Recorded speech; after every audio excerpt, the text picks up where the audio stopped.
So, okay, good evening, members. Thank you very much and welcome to the Community Wellbeing Overview Scrutiny Committee.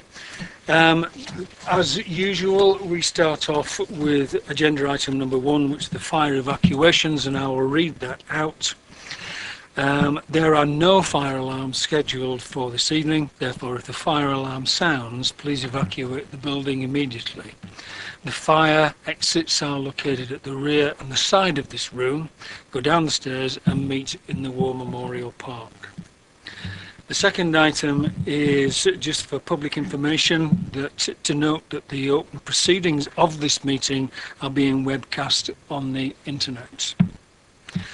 The third item is to receive apologies for absence. We have two. We have apologies from Councillor Peach and from Councillor Mrs. Taylor. I've heard nothing from here. Councillor Cousins. Thank you, Chair. We haven't heard from Councillor Wooldridge, but we believe she's on the train late, so she will join us when she gets in.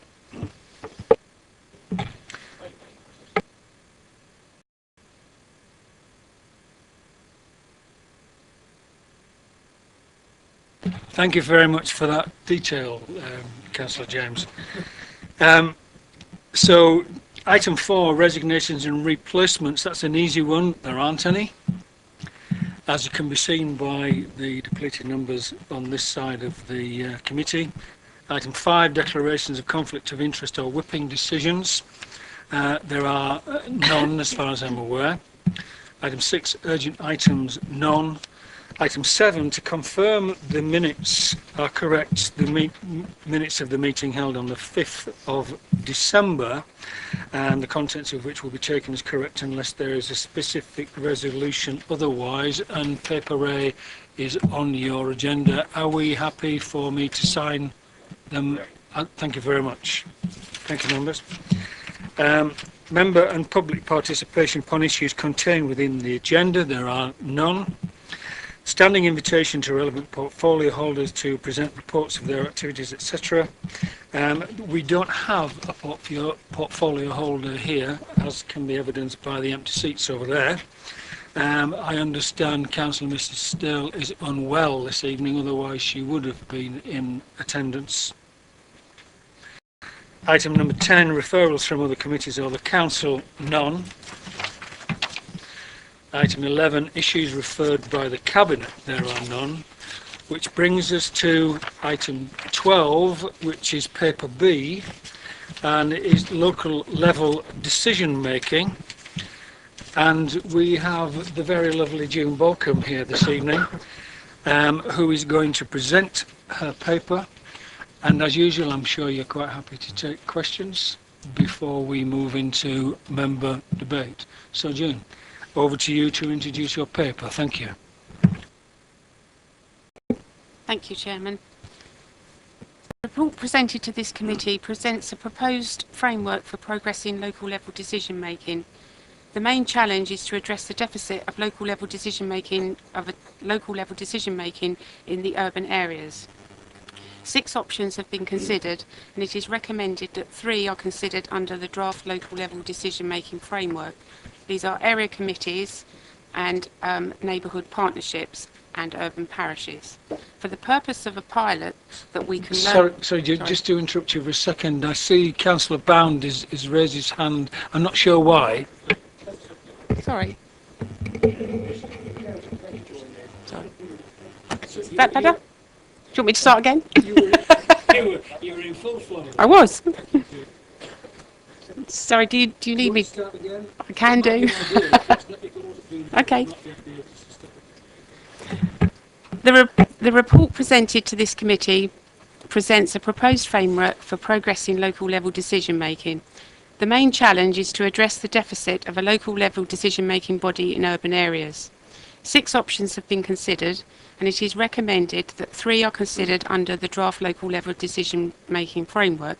These are area committees, neighbourhood partnerships and urban parishes. For the purpose of a pilot that we can learn from, it is suggested that we either look at area committees or neighbourhood partnership models, since we already know how urban parishes work through the existing 2 urban parishes we have. The committee is asked for its endorsement of the draft local level decision making framework presented in Appendix 2 and endorsement of the criteria and evaluation principles for a pilot scheme for either an area committee or a neighbourhood partnership as presented in Appendix 3. And in order to monitor and evaluate the pilot scheme, it is intended to set up a new members advisory panel. The reason for developing a mechanism for local level decision making in urban areas is explained in the report. With support of this committee, it is hoped that we can progress a pilot to inform local level decision making for the borough. Thank you. Blimey. Brief and to the point, thank you very much. Thank you. Obviously questions to June. Can I just draw members' attention to the recommendations? We have quite a number of recommendations, separate recommendations. We have 5 elements to note: A, D, E, F, and H. We have 2 to be endorsed, B and C, and we have 1 invite. I think in the fullness of time I would like to suggest, if we need to, I'd like to suggest we cluster the 5 notes around an agreement that yes, we can comfortably note those 5 recommendations, and likewise the endorsements and the invite. So just for clarification, that might speed up our resolutions for this evening, if members are in agreement with that. So questions? Good evening, Councillor Miss Fodridge.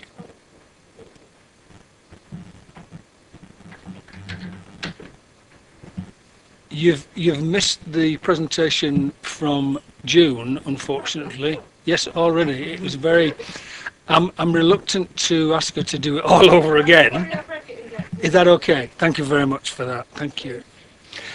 Any questions to the officer, please? Thank you, Chair. Is it just a quick question to June, if I may? You mentioned in your introduction that it was for urban.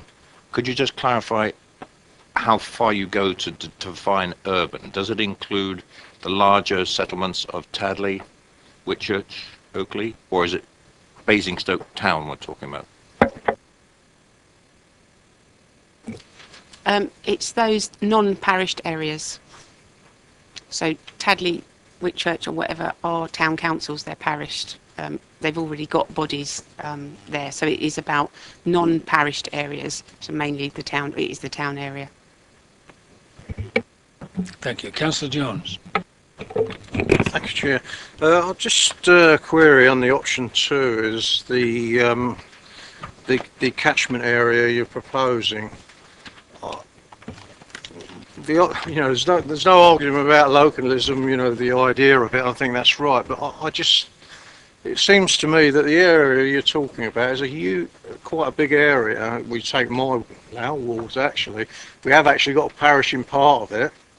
And when you look at local issues, it could be in one part of the ward which is not relevant to the other, and people are sitting in that. And that's the concern I've got. How do you see that actually working, when we're putting things forward for different parts, different wards? We already, through the community planning process, have smaller groups within wards. So within, if we set up area committees or area partnerships, we can't have hundreds or 50 or whatever, because to administer those would be very difficult. So we need to have reasonable sized areas that we can manage, but within that we already acknowledge that you will have smaller groups. So for example, in Popley we already have 3 different groups, community planning groups, that are looking at their defined areas, but they can come together as a whole and look at the needs of Popley as a whole. But when it comes down to the residents, they're just looking at their discrete area where their lives are affected, and where they want to sort of have the most impact on.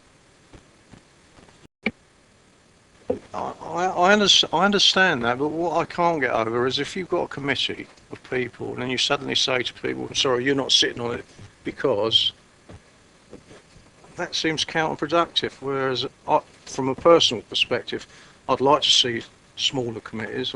The management side of it I do understand, but the idea is to get local issues so people can deal with local issues, and I think it's going to be fragmented if we make it too big.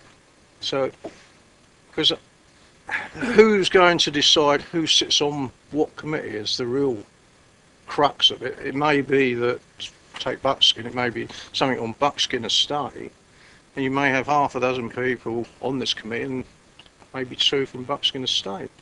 And therefore, do we leave it to those 2, or do we go out and get other people interested in it and say, well, we'll only bring you in when we need you, sort of thing. I'm a bit concerned. It's a bit, if I was honest, it feels a bit wishy-washy. That's why I would like it to be seen as a ward thing rather than a collection of wards.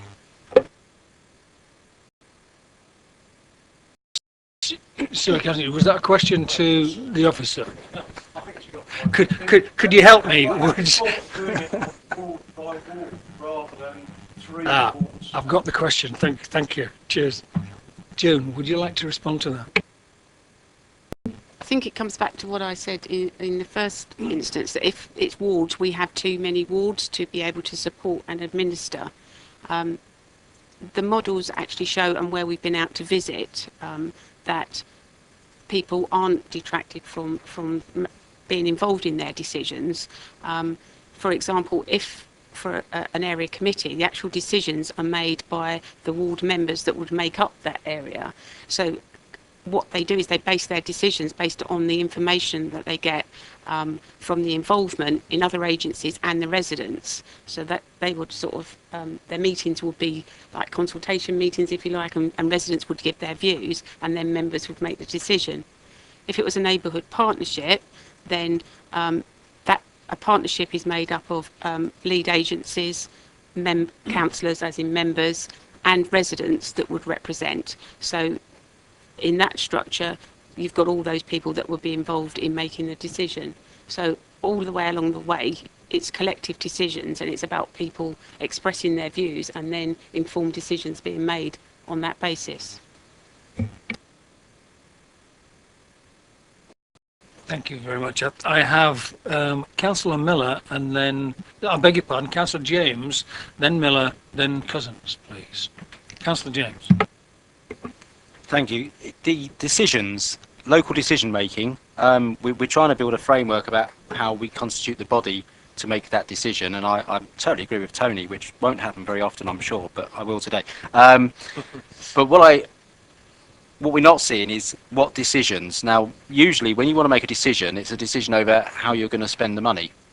From what I can see in this, we're talking seal money, possibly some new homes bonus money, but we're not talking any revenue. So if, for argument's sake, the central county division came together as an area committee and we all agreed we wanted an extra PCSO on the beat for 2 years or something, could we fund that? Is that where it's going? Will there be enough money to look at things like that, or are we just simply looking at spending capital money on projects, short-term projects?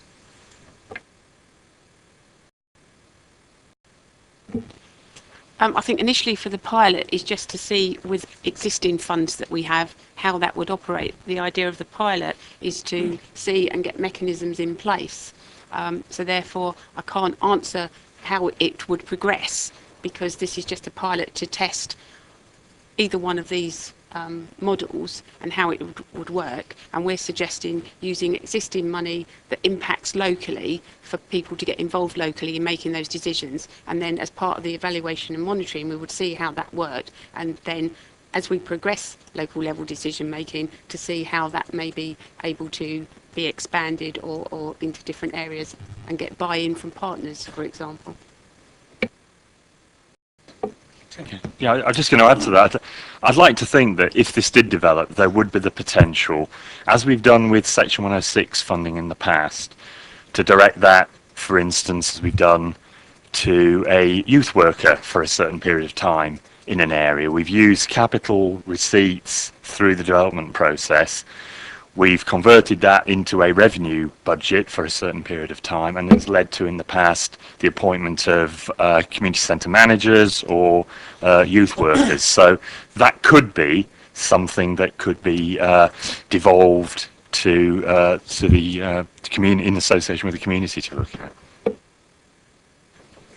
like the long-term ambition, but the short-term pilot is dealing with existing money, and at the moment I don't have any. So I'm going to be in an area committee with a few other councillors who haven't got any money, deciding that we can't do anything because we haven't got any money. So I can see a flaw in the pilot quite quickly.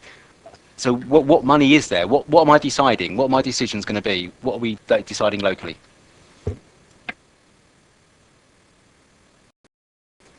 I think, well, initially to get a structure up and running, and I think that will be part of the monitoring and evaluating as we move forward, would be working with that group to see what the issues are as part of the pilot, then feeding that information back to know whether we would take that forward or not. Does that? Thank you, Jude. Councillor James, I'm aware that you sat on the map, and my reference is, was this kind of issue that you're raising, and clearly it's linked with Councillor Jones's point, was that within the brief of the existing map, or about to be, or recommended to be disbanded and replaced map? Were those the sorts of issues that the map focused on? I'm aware that maybe a number of councillors also had cheap watches and couldn't arrive at the same time on more than one occasion, but I just wondered if you could help us, if that was something that had been thought about, had been addressed. As I can see the officer's point in relation to, well, that's the point of the pilots. If that's not making it too simplistic, the pilot will tease out those sorts of relationship things, those scale issues and those funding issues, and I wondered if the map had looked at that, unless of course you were looking at it on your own that evening. I think the map came to the conclusion that it didn't agree, and that it wasn't sure. We all like the idea of local decision making, but actually what that looked like in reality is something else. I think the issue comes down to, if you want to get the community engaged in the local decision making process, there's no point a load of councillors sitting around a table. We can do that anyway. In fact, we are tonight. We want the local community to be engaged. Now, if you haven't got anything to get them engaged, kind of what's the point? And you know, if you think of the issues, and obviously as Tony's mentioned, the issues around different wards and different parts of wards have different issues, completely unrelated issues, so that makes it difficult in the first event, and we'll go into debate on that. But I can't see, when residents approach me saying I want this done, and I say, well, actually we don't do that as a council, we could do it as a local decision making body if we had the money. The pilot effectively is hands tied. It's got nothing to play with. It's got no extra money, no new money, and it hasn't got any money to start with. So I don't get how it needs to be, the pilot area needs to say, right, there is a budget or there is a pot of money that you can tap into so we can see what works and what you want to do. Because every request you get from a ward, apart from your sofa being towed away or whatever, which is kind of councillor ward work that we do all the time anyway, it's hardly local decision making. We'll get together as 9 councillors and sit down and decide whether we're going to move a dump sofa. You know, the rest of it all takes money. And if you haven't got any money, the pilot's going to fall flat on its face, because you can see how excited the residents of Basingstoke are about local decision making. Even the portfolio holder's not here. So, you know, what's the point in a pilot with no money? It's not deciding anything. The big issues, the licensing, the planning, that all comes to the council because there's statutory bodies that have to deal with that. So I don't know what I'm deciding, and that's the problem. I think that's a question. Yes. Well, you asked me. Yes, I did.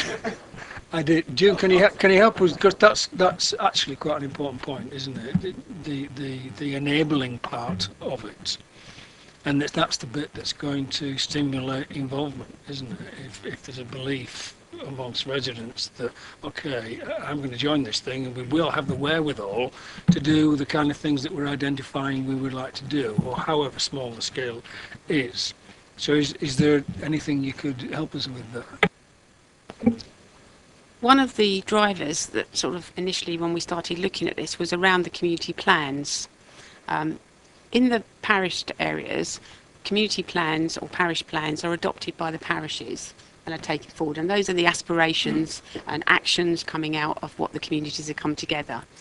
In the urban area, we don't have any body that's got governance to be able to adopt and push forward those aspirations for the community. So one of the driving things behind looking at this is that a body is formulated, created, to be able to adopt the aspirations of that area within a community plan, and then be able to help drive those forward. And we know from the work done through the parish plans that once they've got those action plans that are attached to their aspirations, that actually can bring monies in from other sources to support that, whether that be through other agencies because they acknowledge what the priorities are and the aspirations of that community, or whether that be through going through communities themselves, then going off and applying for grants to bring money in. So there is a way of bringing in funding without the council actually putting the funding there. As I say, it has been proven through the parish plans, or the parishes that provide the community plans, and so that's what we're trying to create in the urban area. At the moment, we've got several groups that are working on community plans, but once they're created, there's nobody that will take ownership of them. And so we're trying to sort of look for a way forward that the communities can take ownership and then drive those aspirations forward. Thank you, Tim. I was just going to add to that. I mean, I agree with what June said, absolutely, but I can understand the point that's been made as well. I think it was a point that was made at one of the MAP meetings that, why would people want to get involved unless there was some tangible issues they could get hold of and maybe some tangible ways in which they could achieve solutions. I think it would be a very reasonable recommendation from this committee that if there was support for some form of local level decision making, that should be accompanied by some form of devolved budget. Now, whilst there may not be any extra money available, I think depending on the area, what we could look at is ring fencing some funding from various budget areas that we would be spending in neighbourhoods to that decision-making body. And if that's thought to be a prerequisite of support, then I think that's something we could certainly look at. Could I know we're still in questions, and it is a question, just thinking about what you've just said. One of the criteria for choosing a ward or a cluster of wards for to be the pilot scheme is it's got to have a regeneration scheme focused in it. Am I right in saying that?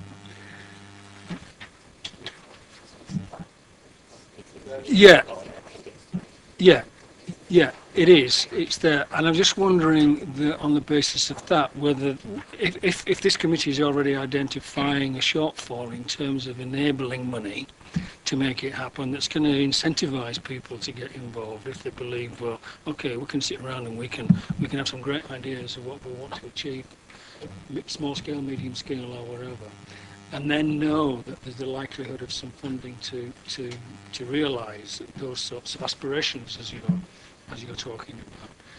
Is there some scope, and maybe the pilot scheme will bring that out, is there some scope to negotiate with, for example, housing associations who are connected with these specific areas, that part of their funding for the regeneration scheme, it would fall under that umbrella of, okay, we're going to regenerate this area, and we've got X amount of money that could actually facilitate things that have been identified. Because that kind of closes the circle a little bit in terms of. Yeah. I'm just wondering whether it needs to be formalised in terms of making sure the pilot has the best chance of success. So it comes back to here in September 14, we're starting off with real prospects of success and outcomes. So we're giving it the best chance to actually achieve what we want people to come along and involve themselves in. As part of taking this forward, what we would be doing if it was agreed that we take the pilot forward, we would then engage with all stakeholders in the community, which would mean all the relevant agencies. To make it work, we need their buy-in. But obviously we haven't consulted or anything with them at this stage because we don't know, we haven't had the approval to take this forward. But it's fully our intention to work with all the agencies that would be working in the pilot area to get them on board as part of that.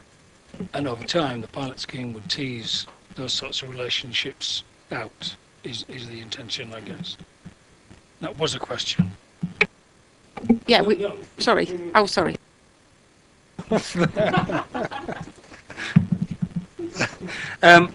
Thank you. Councillor Miller.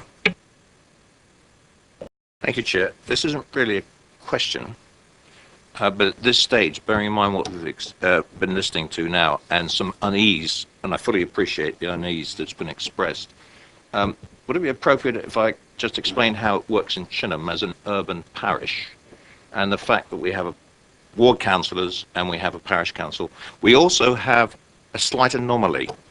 Taylor's Farm is within the ward of Chinham, but it's not within the parish. Taylor's Farm is a ward of the parish of Sherburn St John, Sherfield and on Loddon. Always getting confused. And we have the chairman of the parish council sitting down on to my right. But very briefly, exactly what both Tim and June have explained operates within Chinham. A little bit of history. We set up a community plan, as they both know, about 6 years ago, just as I joined the parish council, and we issued a community-wide. It was a pro forma, and we sampled every single resident of Chinham. It went through every letterbox. We distributed as much as we could on the parish website, but you can see that the dynamics of Chinham is a little bit strange because we've got an overlapping parish within a ward, but we actually engaged down to the community level. Now, I know it was established, there was a pot of money in S106, but we liaised directly with June, we liaised directly with Richard Wareham, who managed all this neighbourhood development, and the parish council, it just happened to be an urban parish. We monitor how that money is spent. We identify what projects, and it's mainly to do with community projects. We've involved ourselves with the Chinham Community Centre. We now engage ourselves with the Taylor's Farm, or they call themselves Sheffield Park, Community Centre. They're an entity upon themselves. So we've got two entities. We also have, on the community side, we provided or helped to facilitate the provision of a running track and extended exercise facilities. That involved the lottery fund. That involved the parish council. There's lots of stakeholders, just as you mentioned, June, but the model works. Whether you want to call it an area community, whether you want to call it a parish, an urban parish, this is why they're not going to run a pilot on it, because we've got the experience, and two people sitting in this room have the on-hands experience. What I'd like to do is try and reassure the uncertainty that you're expressing. You can make it work if that's the will of the community and the community engages with whatever entity you create and whatever size entity you want to create. And yes, it will probably start with the ward councillors, but I'd just like to share that with the committee chair, and hope that brings a little bit of explanation to you. Thank you very much. Councillor Cousins. Thank you, Chair, and thank you, Jean, for presenting your report as well. I've just got a question on 8, which talks about the pilot scheme, and Appendix 3, which talks about the criteria for identifying areas and wards. And you said in answering one of the questions that you had made some visitations. Have you identified any potential wards that would be suitable for the pilot, and could you give us an example of one, please, if possible? I think from the criteria, and forgive me, I've got to find the appendix.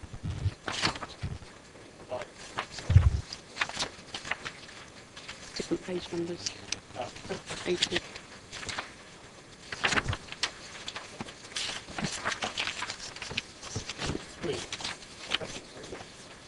Yeah. From the criteria, what we are looking at are communities that have already started to develop community plans, because as I said earlier, it's looking for those for someone to adopt those plans.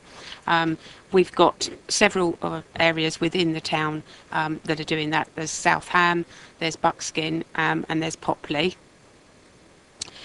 So that would be a key thing. I think as key to it as well, we've said that it needs to be identified an area within the neighbourhood renewal strategy. All of those three areas do feature in the neighbourhood renewal strategy. So I think it sort of possibly would be linking in with one of those areas, because those are the ones that are the key priorities. But again, it would be then, we haven't gone out and consulted with any of the ward members, with any of the community groups or whatever, to see if they're willing to take part in the pilot. So that's why we're presenting the criteria, to say if you agree with the criteria, then we can then approach and sort out which area would be willing to take forward a pilot scheme.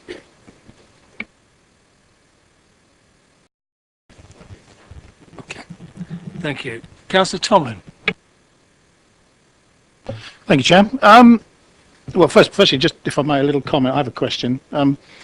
The thing about the pilot scheme, I mean, it's critical, I think, that clearly you've got to engage with the people, but I think we're going to have to manage, or as I think you're looking at potentially those sites those places that have started to get some rung on the ladder, in the sense that it's got to win.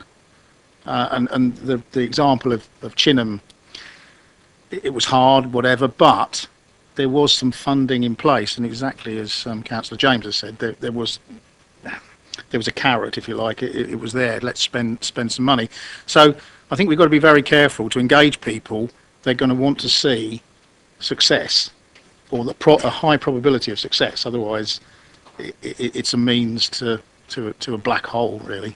The actual one or two other comments, but we'll keep that for the debate perhaps. But the question I have actually was, interesting thing on page 24 of 27, 17 of 20 possibly on yours, in your sort of flow chart of things. An interesting point, it says there will be a defined role in the non-parish urban areas for both local councillors and local residents. I'm interested, what is it you want from the local councillors who in there? What's their defined role going to be, or what do you envisage it to be? Thank you.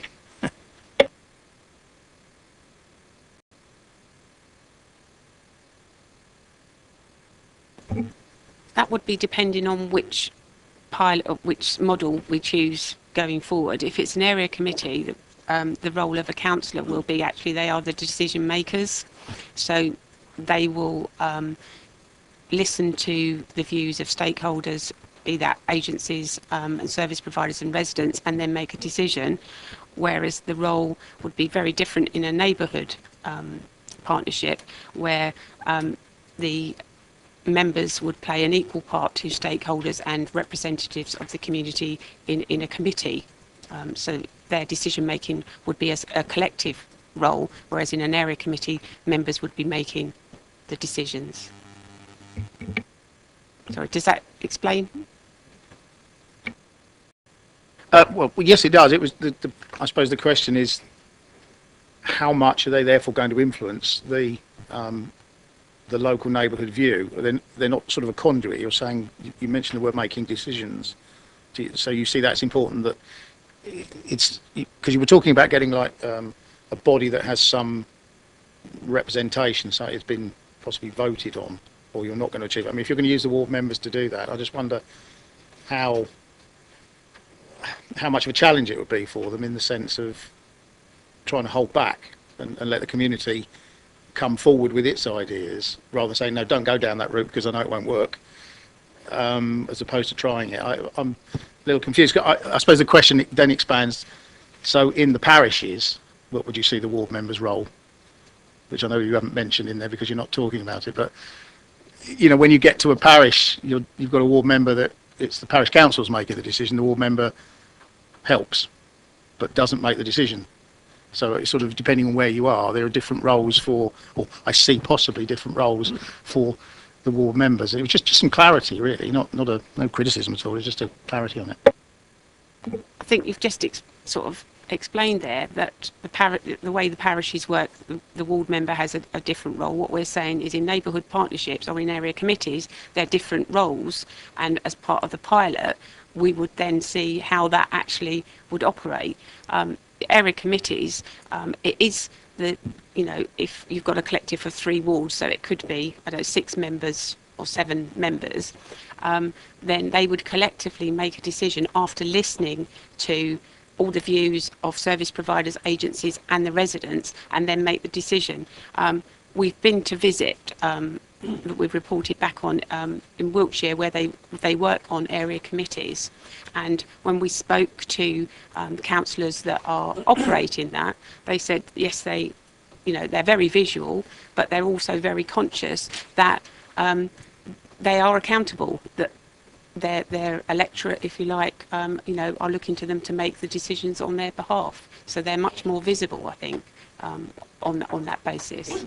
But with the neighbourhood partnership, it's different. That a member becomes part of a committee structure, if you like, where they're part of the decision making, but not wholly making decisions. So I think the 3 are quite contrasted in what they're doing, which is why we want to run the pilot and see how that works.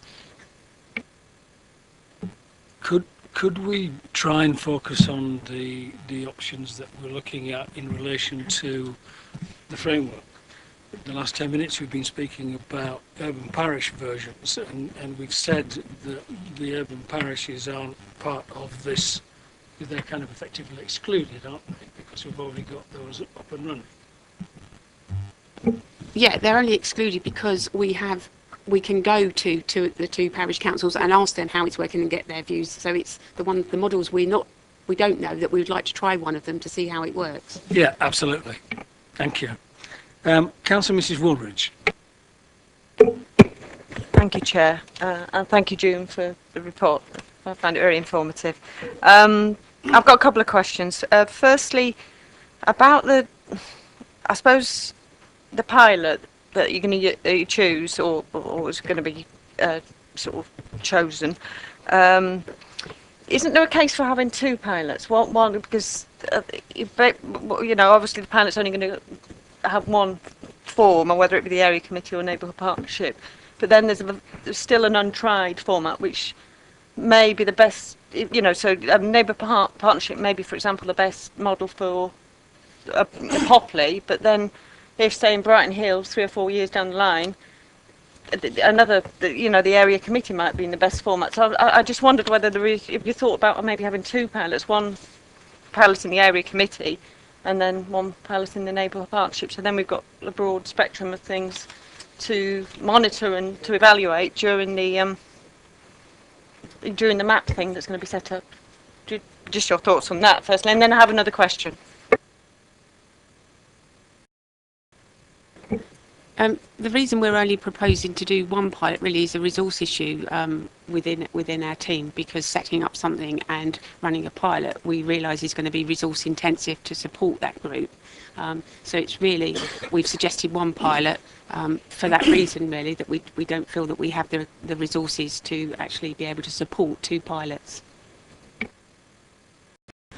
I hear what you're saying there, but if that model gets developed, then when is there going to be scope later on for the other potential models to be looked at for other areas? Because otherwise it's just it seems it might not be the best fit for each of the other areas of the town. And if there's a resource issue now, what if in 3 years time we're sort of all the other areas are wanting these things? What's the resource implications going to be at that point? So your thoughts on that, if you could. Again, there's no reason going forward, once we've done a pilot, that we can't consider another pilot and take that forward. So this is something that's developing. It's not something we're just going to run the pilot and then that's going to be it across the borough. It will be something that's evolving over time. Thank you. My second question is about the choosing of the pilot. I see from the report that it's proposed that the portfolio holder will do that in liaison with officers, but have you given thought to maybe bringing, looking at the options, speaking to ward members, and then bringing back the feedback to this committee so that we can actually decide which areas the pilot's going to be, as opposed to, the portfolio holder? I think the reason that we've suggested that you agree the criteria and the evaluation principles is that if once you've agreed that, then we need to talk to the communities, because we need to have their buy-in. They need to be part of it for us to have a successful pilot. So we would be talking to the ward members involved, but be talking to the agencies and to the community to ensure that they would have buy-in. So we don't feel that, you know, actually sitting here and saying X is the best community without us going out and discussing that with them. So that's why we put forward that we want this committee to endorse the principles and the criteria, and then we can then go and look at that in more detail. Thank you very much. Councillor James. Right, well that might be a useful point to do precisely that, flow into debate, unless there are any other questions from any of the members. And another question, Councillor Tomlin. Yeah. Yeah, I can't find exactly where it was, but I think you made reference in your report to the county council and about how they're dealing with this. Do you have any knowledge of how the county may start to devolve some of their decisions to local communities? I don't think in the report we've referenced about the county council and their local level decision making or whatever, but what we referenced was that if we use area committees, we suggested that we use the county boundaries, because that is then that we've got 10 county boundaries, which would be manageable on area committee sizes to be able to support.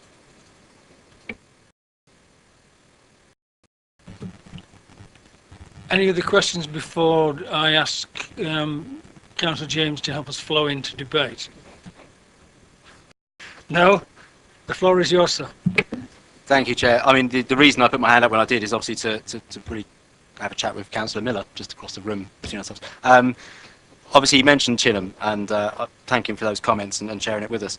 Obviously, one of the key differences, if we go for county boundaries, they're about twice the size of Chinham, and that's the starting point. So you've got a very much bigger community of somewhere in sort of 15, 16,000 people. The other thing as well, and I think the closer you get to the town, and that's really unfortunate to me, the more difficult it becomes. Because if you look at Chinham, and yes, you include Taylor's Farm in there are common issues. They all try and use the A33. They all want a railway station. Their local shopping centre, or main shopping centre, is Chinham.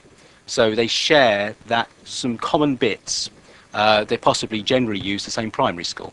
And so there's that sort of connection. So it's a big community, and it's hard to define, and I appreciate within the community there are little communities, which you can't, you bring the streets together to try and create something bigger. Within the urban area, and I look at my particular area because I think I'm bound to,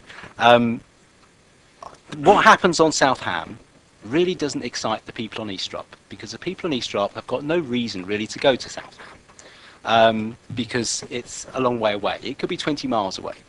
Whenever I get involved in any community group, and June will know, we don't have a residents association. The person from a residents association I have most contact with is Malcolm, who's Brook Vale Residents Association, because a large percentage of my residents, about 25% of my residents, say they live in Brook Vale, because that's the way the boundaries work. And they don't care about what happens this side of the town centre, because it's nothing to do with them. They've got no reason to go beyond the town centre, apart from around the schools and etc. In my street, there are children going to 3 different primary schools. Literally, the only 3 houses with children, and they go to different primary schools, because that's where we are. So the community isn't geographically designed. And once you expand that into 3 areas, you're talking a huge thing. People in Brook Vale, their local shop is, or their local main shop would be Morrison's. My residents probably go more like to go to Chinham Tesco's, or they could go into the town centre. So I think the county boundaries is a mistake. One, because I don't think they're neat and clearly defined communities. They may be when you get to the edge of town, maybe there's sort of Kempshot and Hatchbourne have a bit more in common because the A30 flows between the 2 of them and have an interest in that. They may share the same parks, the same schools. If you look at the issue, one of the biggest issues as a town we've faced recently, the Tesco's application behind Toys R Us. Now, that Tesco's application sat in Grove because Grove is the ward it sits in. It caused a lot of passion in Brighton Hill North, some in Brighton Hill South, a bit in Brook Vale and a lot in South Ham, but it sits in Grove.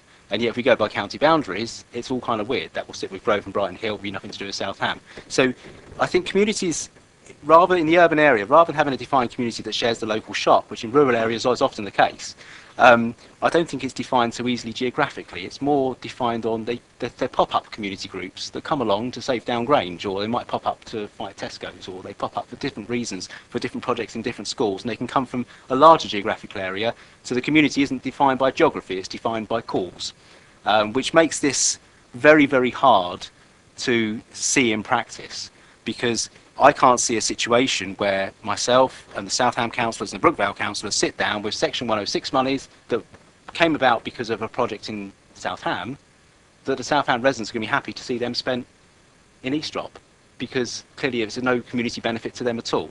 So I think straight away there's problems. The issues we have are different depending which side of town you go. The last 4 issues I've dealt with by residents are completely different, and they're from different parts of the town, because the residents of Skyline Plaza and Crown Heights, who live in a flatted development with no gardens and roads that have long established, have totally different needs to the people in Eastrop, Fairfields, Brookvale. They're all different communities with their own ideas and priorities, which makes it very difficult for me to think I can sit there on a committee and discuss what's best for Southam, which may be a better defined community, unless of course you get to the Berg Estate, which for county purposes is in Kempshire, but for borough purposes in Southam, and as you know, the Southam extension is in Buckskin, but actually is in Southam, I don't know.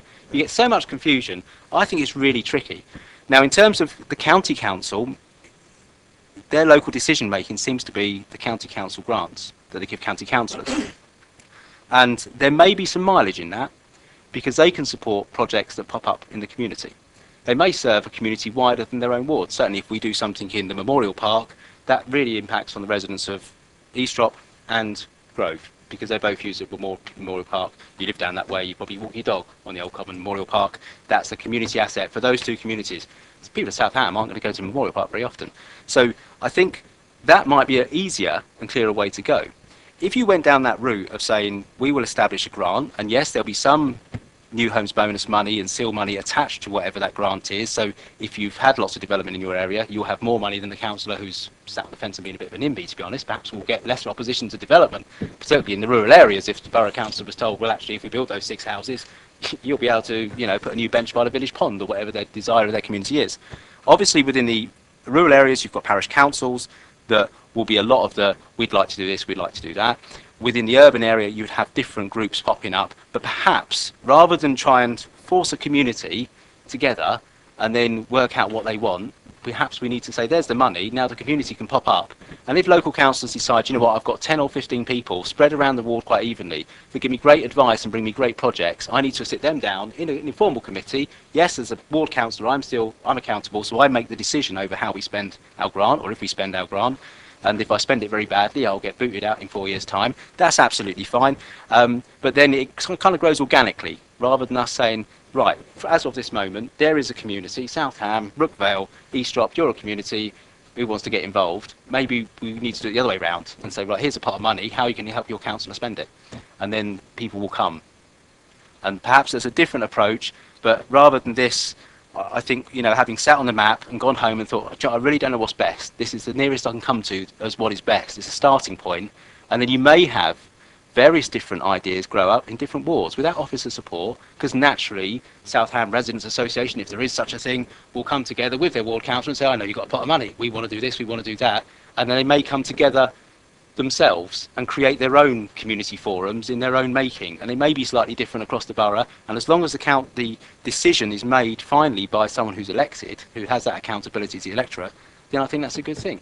So perhaps that's an easier way to go, but I certainly don't think we're going to gain anything by having these huge county divisions, because in a lot of cases, and I mean Southam's a good example, but even Blackdam to Brighton Hill South, or bits of Hatch Warren that are now in Brighton Hill South, Grove to, from Blackdown Ponds to Hatch Warren, you might as well be 40 miles away. Really, there's nothing there that defines them as a community. So I think we need to stop and rethink about how we do it and which direction we flow, because we're local decision making. It needs to be what people define as local, not what we define as local. Some good points well made, Councillor James. Thank you for that. And I note that June and Tim are scribbling down. I don't know what they're scribbling down. Whether it's anything to do with what you've just said, I've no idea. Thank you for that. Councillor Marks. Thank you. What's just been said, I seem to have quite a bit of sympathy for what's just been said, actually. Very well put. Thank you. I was just commenting that I've got wards, parishes in my ward. Originally, when I first became a councillor, I didn't notice the difference, but they're actually quite useful to me. On one of them, I actually have a vote, and I'm part of the decision making because I got elected to that parish. On the other ones I go to, I don't have a vote, but they do ask you questions, and I do try and answer as best I can. And there are times where I find myself in disagreement with them, and occasionally I have to actually say categorically I disagree with them. But hopefully that works, and it does seem to work. Looking at this, I'm already in. There's 2 of these things that are happening in my ward already. So, what Councillor Waldridge said about 2 options going forward. Well, I've got 2 options in my ward now, but I do accept the potential constraints on money and time. And maybe tonight we've got to sort one. I'm not quite sure, Mr. Chair. I'll leave that to you, which way we go on that. But it is working in my ward. Thank you very much. Any other points, Councillor Jones? I'll go along with Gavin. I think it's hit on the head, but the only thing I can relate back to is Buckskin, funny enough, when we done the regeneration project many years ago. It was a group made of people who lived in the actual area we're going to regenerate. But as soon as we'd done the work, it disbanded. And then when we have other things which go on at the moment, other people get involved. And what I fear with this, if I was really honest, is it's going to be structured in such a way that it won't devolve, it'll actually push people away in the community, because I can see people saying, well, why are you on the committee? We've already got a committee of 10, we don't want, and it will suit some people, because some people are anti things, so you don't want him on the committee. And well, it is, let's be honest, and this is the way it goes. And in Buckskin in particular, we've struggled for years with the community centre trying to set it up, and you know yourselves, we both tried to get people involved, and the only time you get them involved is when there's a project that they can actually move on. And this, to me, if I was really honest, seems a bit airy-fairy. We're going this way, we're going to have a project. It's not like a parish council, and I do appreciate what you're saying. They are actually voted in the parish council, so it's quite straightforward. And my view would be that, yeah, we want the community to get involved, but that's when we got a project, or if there's feeling out there, we'll get involved. We'll get the officers in, get the councillors in, and have the meetings. I'm quite happy for that. But to set up a committee and having nothing to talk about in part of the ward where they come from, I can't see them sitting there for long. But that's where I'm coming from. Yeah, I think the key word is relevance, isn't it? I mean, that's really the one word that sums up what Councillor James was saying, and that's echoed on both sides of the room. It's about finding a model or a structure that actually has relevance to the very people that we're wanting to engage with and empower, and all those other really nice words that we use to describe our relationship. I think the points that Councillor James were making, as councillors, we understand them.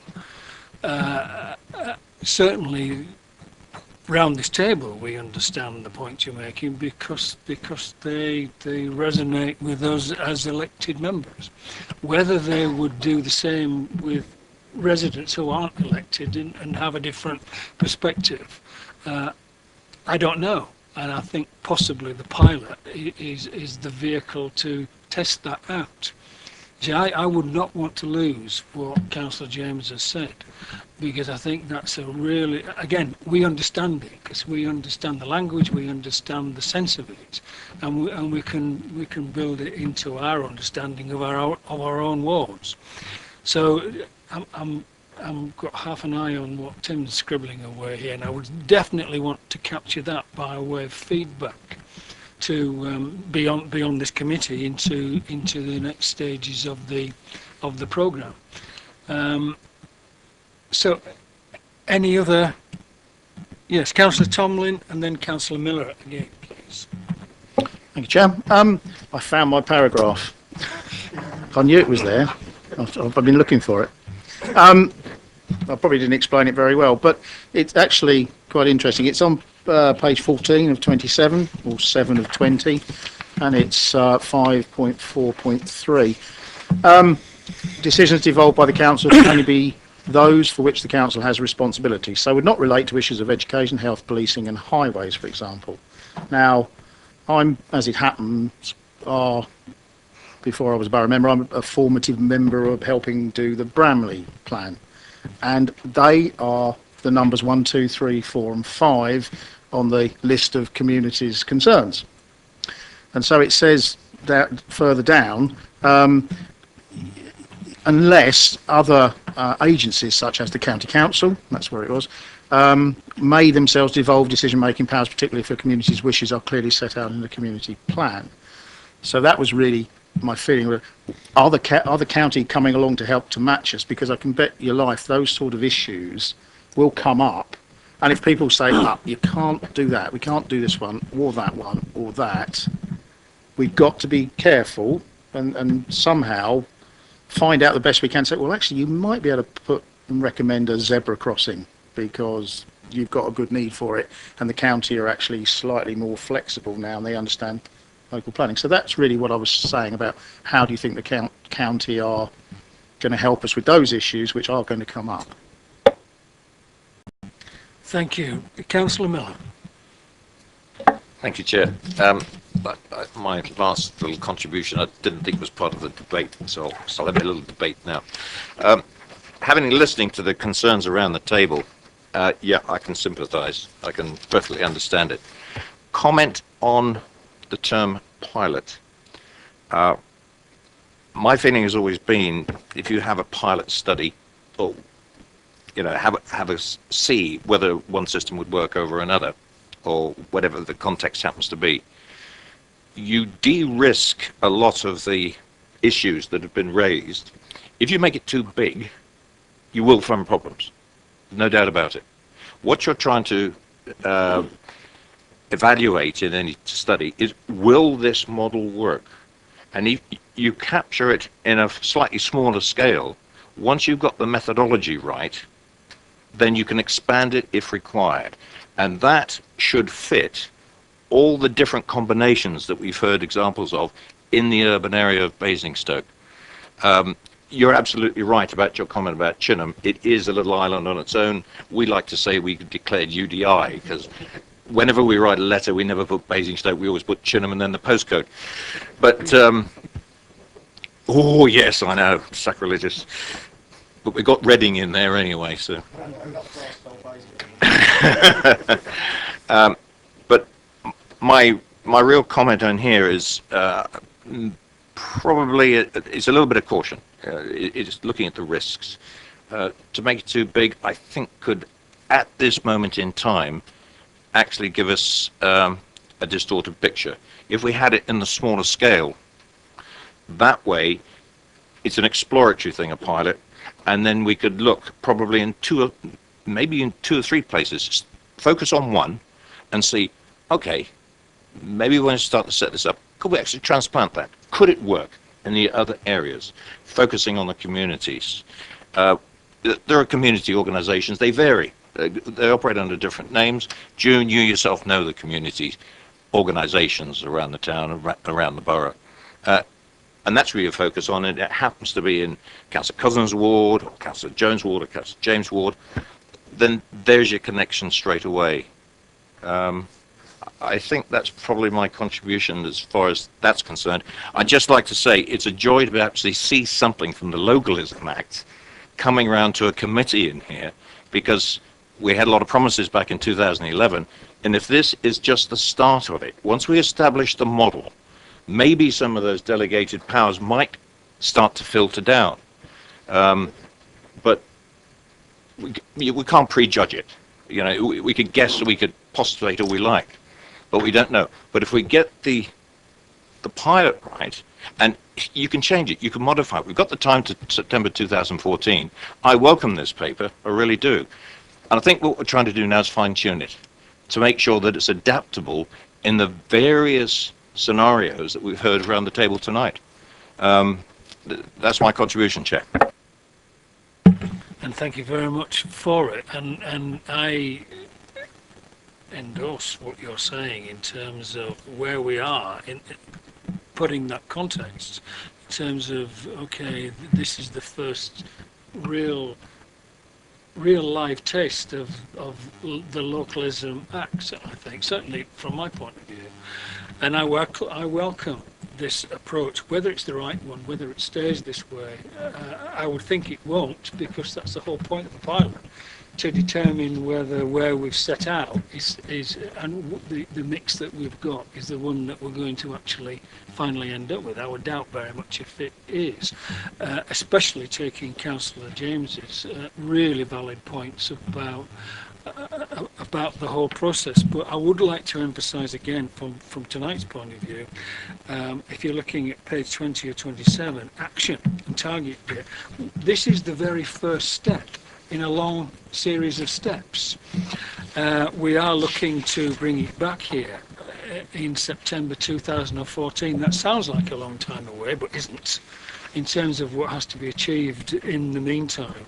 But I would like to support what Councillor Miller has been saying in terms of let's use what we have here as a jumping off point, if I can put it as crudely as that, in terms of, because a lot of work has been put into this. We are trying to find our way through something that's completely brand new. And I think this is a reasonable attempt at finding first base and then identifying steps thereafter.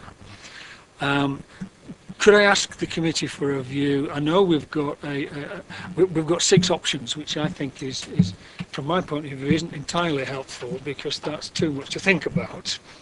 If it was, but I do know the officers are offering preferences in terms of the options that we should be looking at, 1 and 3. And could we have some kind of view on which of those options we think could be the one that we endorse, if you like, as a way forward, bearing in mind that this is the start, the very first step of a long and complicated journey.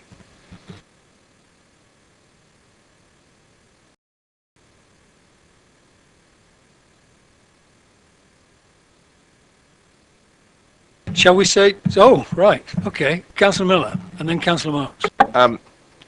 Maybe I've got the name right. My understanding's not too clear. I'm sort of looking at June as I say this. I think what I heard described across the table was more of a neighbourhood kind of entity.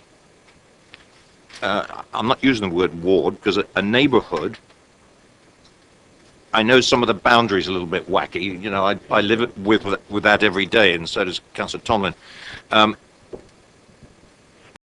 But describing it more as a neighbourhood, I think, is much more relevant. Now, I've noticed that there are a couple here with neighbourhood on them, but I'm not quite sure they really...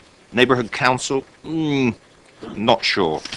An area board, neighbourhood partnerships. That doesn't seem to... Maybe neighbourhood partnership is closer, because it is a partnership between the community, existing elected councillors, the borough, and any other support groups within that particular neighbourhood. And suggestions, that all these are suggestions, that you actually draw a line around the neighbourhood. You know, as you quite rightly said, Councillor James, you've got a division, but they could be 40 miles away, one end of the division to the other. But that end of the division could be the neighbourhood that wants to get something done. That's what I'm trying to put upon it. Not very well, but I think the description of a neighbourhood, more than an urban parish or anything else, those are formalistic. That might be the starting point. Thank you. Councillor Knox. I'm quite happy to support these, so long as with them go the comments we've heard tonight, because there seems to be great concern over too large an area, and perhaps project-based rather than geographical-based. Both of those points I can completely understand, especially when we're trying to get volunteers to come forward. This is a particular project. So I'm very happy with this, going forward with the comments you've got tonight. And I'm really looking forward to September the 14th, September next year, I mean, to see actually how it all, because I'm interested. Thank you. If we're all still here. Oh yeah, of course we will. Councillor James, I know you want to speak in a second, but can I just ask Tim to try and focus in on some of the points that we've been making so far? I thought a couple of points were worthwhile picking up formally and perhaps could be a resolution from the committee. One is that to incentivise local level decision making arrangements, some form of devolved budget is considered to be necessary. Is that generally the view of the committee? That county council divisional boundaries are considered to be too large for the purpose of local level decision making and are not relevant to local, community or neighbourhood identity. That again, I think is a message that's worthwhile giving to the portfolio holder. Councillor James did suggest an alternative approach, which would be for ward councillors to have control over a locally devolved budget. I don't know what the committee's views are on that as a potential option for consideration. So, Councillor, actually, do you want to reply to that? Seems how it's a reference to your comment. Yeah, I mean, it's I don't know how many. I mean, we're all county councillors. I know some people may not see them very often, but we do all have county councillors. They have a budget. I think it was about £8,000 this year that they can give to support community projects. And so the community defines the projects, approaches as councillor. So it's the right way because it's bottom up. What we're doing here is a little bit top down. You know, the first local decision being made is we're deciding where you live. You know, we're imposing the local decision-making bodies, where in fact we should let them come up the other way. So I think the idea is, obviously as parameters, you couldn't just give a borough councillor £20,000, he pops in his bank account and just decides what he's going to spend it on because he might just be driving around in a very nice car. There's got to be certain rules, and there are in the county. He doesn't hold the money. Yeah, he applies for the money with an idea. A member of the community approaches him, sells him the idea. He then has to sell the idea to someone else. And perhaps on the borough, we could have an all-party panel that sits. So effectively, if I've got a project I want to do in my ward, I come to a panel of councillors, not involved in my ward council, say, this is what we want to do as a community. Here's the evidence because here's the members of the community with me. And that panel can say, yes, it's right, we tick it off, we approve because he's got enough money in his budget or otherwise. So it's not a simple case of given the borough council money. There's lots of things you'd have to draw into it to really define what that is. It does, of course, mean that there are times when you might get me and Jack turn up because it's something we want to do right on the boundaries of our ward, the impact on both communities, and together we want to jointly fund something for them. So if you go back to this, when we looked at the parish councils that are mentioned, and within the report it talks about there are times when parish councils are so small they won't have the money, but collectively they may want to come together and work on an issue. I see no reason why we shouldn't be doing the same in the urban area. I appreciate that's a lot of wards, and actually in certain wards, Blackdam and Viables are two distinctive communities within one ward. South Ham Extension, as we know, Worthing and Buckskin see themselves as a railway line down the middle. They see themselves as different communities. So the community is the neighbourhood, exactly as Councillor Miller said, that a neighbourhood will be defined as a neighbourhood. It might well mean that I have 3 or 4 neighbourhoods in my ward, but then you go and speak to who's the one we don't talk to? None of us talk to him. Councillor Ravel. He's got about a million parishes in his ward, and there's only 2 people in each one. So you know, he manages to get around to all his parish council meetings. So I'm sure we can cope with 3 or 4 different community groups. So I can't endorse any of them. The nearest one is neighbourhood partnerships to a certain extent, where you work with a local community that defines itself a community. Those communities, like I say, with 106 monies, with myself and Jack, or it might be myself and the Grove councillors, may come together because we want to provide something in a park that both communities use. That would be a better way of going. So we go from the bottom up, which is the whole point of localism. So the communities come up with the idea, the local borough councillor then seeks the funding out because he knows he's got a pot of money that he can access to deliver what the community wants, rather than us turn around and say, right, we have decided that people in South Ham, you're now in a community with people in Eastrop. You know, I think it's unfair. So I think I can't endorse any of them because they're not community, they're not local enough for me. I think the local decision making has got to be more local, and we set up, let communities define themselves. And so the ward council approach may be the starting point, not saying it's the end point, but it's the starting point. So I think I can't endorse any of them because I think that's number, is that B? on your recommendations. Endorses a draft framework for local decision making. Yeah, Appendix 2, it's got draft local decision making framework. An area has a population between 5,000 and 15,000. A lot of wards, Southam has got more than 5,000. My ward I think is 4,500, but it's still bigger than Whitchurch Town Council. So I think that's too big. So I can't endorse that one. The local decision making framework, it's got to be a smaller community, it's got to be truly local. And so that puts a big hole in everything really, doesn't it? Sorry. It's what we've come to know and love about you, Councillor James.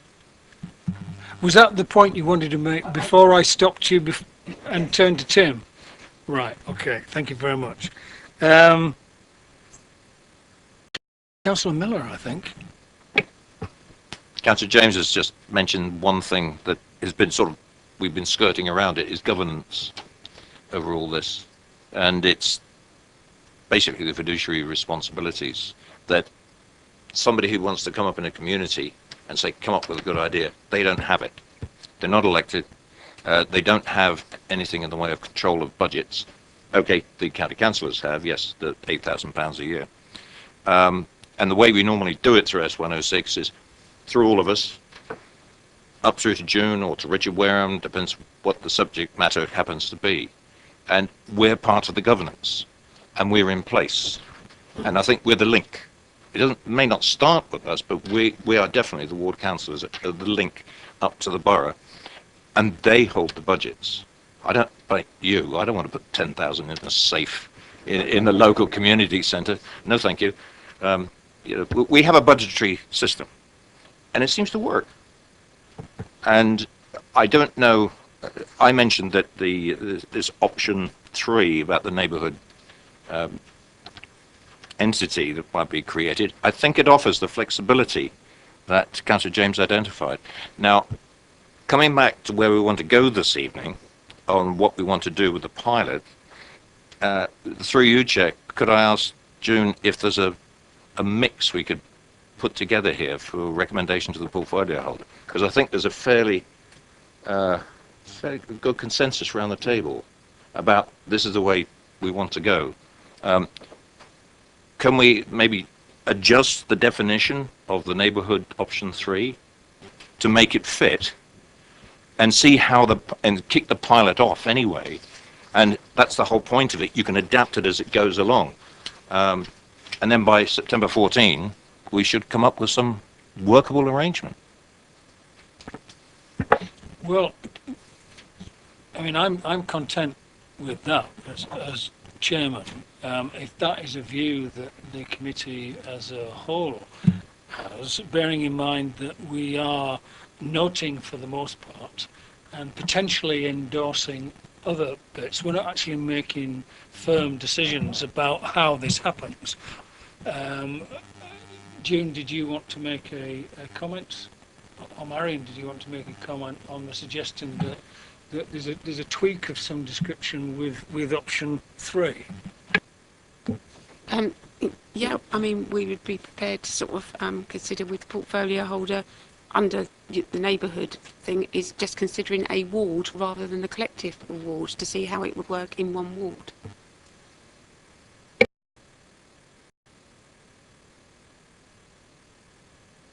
Well, that's certainly what's coming through, because it's the scale bit that seems to be troubling members.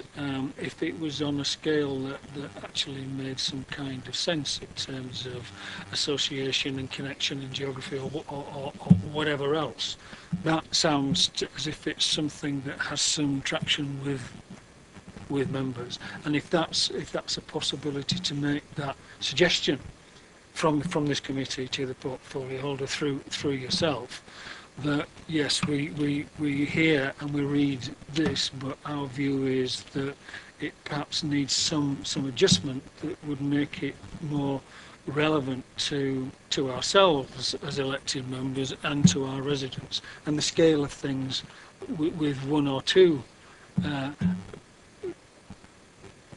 wards that have some realistic connection rather than a false link.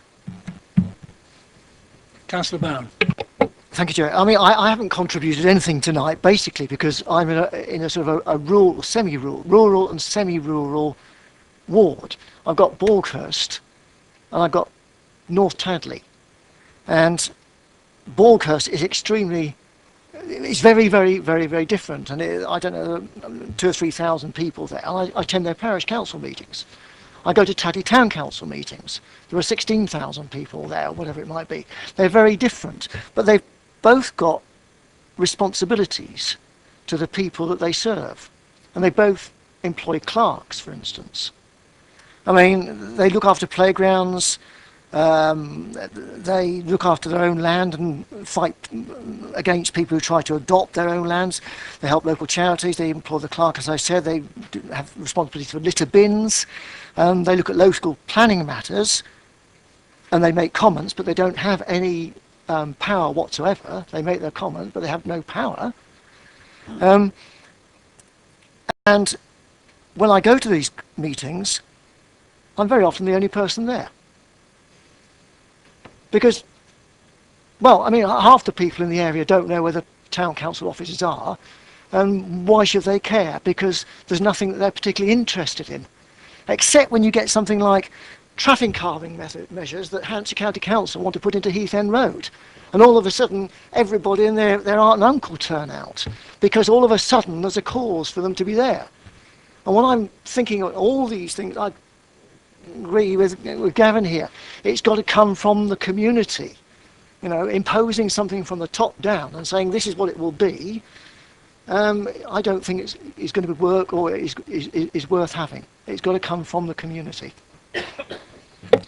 Thank you for that, Councillor Bound. Councillor Mrs. Waldridge, are you looking to... I mean, I agree with a lot of what Councillor Miller has said and take on board what Councillor James has said as well. I mean, where I agree with Councillor Miller in particular is I just really don't want to lose hold of going forward with this, because I think, you know, I totally agree it's the best thing we've seen about localism since it's been introduced, and we want to move forward with it, so that's the key thing. Bearing in mind what Councillor James has said, and I agree with him on the county boundaries being far too large, I mean, I just think that there is a need for flexibility in terms of the areas. I don't necessarily think it has to be a very small area. It could be a large area, because in where I represent Brighton Hill North, I think in many ways there's an artificial boundary by splitting Brighton Hill North and Brighton Hill South. It is very much a big Brighton Hill, and a lot of Brighton Hill South and Brighton Hill North have got exactly the same issues. So, you know, I could see how one of these models, probably the area board model, would work with Brighton Hill, but I can equally see how it would not work with Gavin's area or Jack's area, or, you know. So I don't know if that helps, but I would like to sort of move forward with something tonight, because, you know, a lot of work's been done, and I think it's very positive piece of work. So, yeah. Thank you very much for that, and I agree completely. I would like to see if we can make some progress on, certainly on the part of the paper that is suggesting which option are we going to either endorse or support, or to focus in on one option that we can say to the officers, please move on with this recommendation from this committee. And I think Tim has worked up a form of words that might reflect what Councillor Miller's been saying, capture what's been said by other members, and let's see if it has any favour with the committee in terms of being able to make progress with that element. Tim. Thanks, Chair. Just put simply, the suggestion is perhaps that the committee could agree that the definition of a neighbourhood partnership should be adjusted to encompass a ward or part of a ward that is relevant to a locally defined community, something along those lines, so that we're focusing down from the suggestions in the report in terms of coverage to something on a more local basis and more locally defined basis. Thank you. I mean, are members happy with that version, Councillor James, and then Councillor Mrs. Woolridge. I think the word flexibility, because I think certainly, as Councillor Woolridge quite rightly points out, Brighton Hill is 2 wards, but a lot of Brighton Hill will define itself as one place, because like we have in the urban area, where if you live at 100 Penrith Road, you live in East Drop, and if you live at 101, you live in Brook Vale. Clearly, you define yourself in the same community. You live opposite each other. So I think Brighton Hill would see it as collective. My ward is awkward, and I know I represent it. It's tiring. But as I say, I mean, 20% of my ward will actually say they live in Brook Vale. So mine would have to cross boundaries, because certain people in Essex Road and Penrith Road live in Brook Vale, or they live in my ward. So I think the flexibility is the important thing. Not necessarily smaller than a ward. It will be smaller than a ward in perhaps my case, and perhaps in certain wards. But I think it's having that flexibility to have natural communities rather than forced. Can I just pick up and ask Tim to maybe weave into that form of words, put in its somewhat relevance, because I think that was a word that was underpinning just about everything you were saying and are still saying. And is there a way of capturing that point within the word, so we've got some sense of meaning and connection? How about the definition of a neighbourhood partnership should be flexible so that it is relevant to a locally defined community? Yeah? Yeah, I like that. Councillor Mrs. Woolridge. Right, great. Thank you very much. Can we then, on that basis, can we go back to one of the key recommendations? I think we've landed on option 3 with those amendments and those changes. I would suggest we've landed on that as a recommendation to go forward. Are we able to, bearing in mind Councillor James's difficulty with the word endorse, are you in the context of that form of words we've just added, are you comfortable with endorsing that option as described in the words that we've all just nodded to? Yeah, great. Thank you very much. Excellent. Yes, it is. Yeah. Sticking with the, bearing in mind at the beginning, we've got, in terms of the recommendations, we've got 5 elements to note, and they are A, D, E, F and H. I would hope that the noting exercise isn't going to be terribly controversial, because that's all we're doing. So are we content with those 5 recommendations to note? Yes, Councillor Miller. I'm very puzzled about BASP. I don't know what it means, and it's not defined in the paper.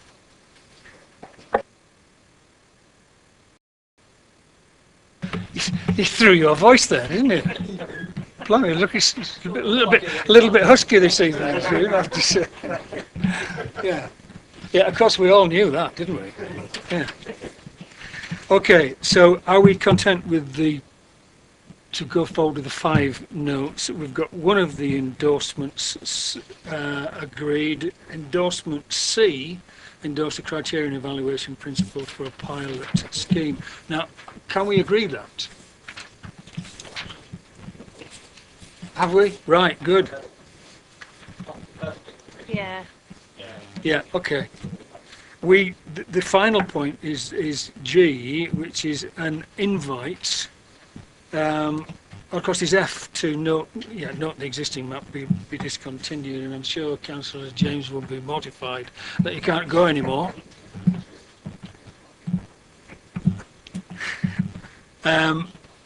Unless, of course, the pilot's in your ward and you won't be able to go anyway.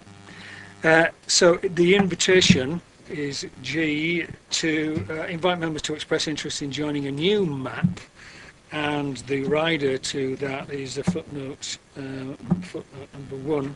So bearing those conditions in mind, I'm not sure that tonight, unless there are members with a burning desire to become involved on this committee, is there a restriction on numbers of this map? I've no idea what the norm is for map membership. Want to go again? Oh, right. It's just a suggestion, because obviously the map's monitoring the pilot and how it goes. I do think it's important that we have someone who's from a sort of parish background and used to sort of local governance on that committee, along with urban areas, but I think that's important. A good point, well made, Councillor James, and I see Councillor Miller nodding, so we have that. That's great. Councillor Mrs Wooldridge, you're saying yes? Councillor Jones? Councillor James, do you want a second bite at getting it right?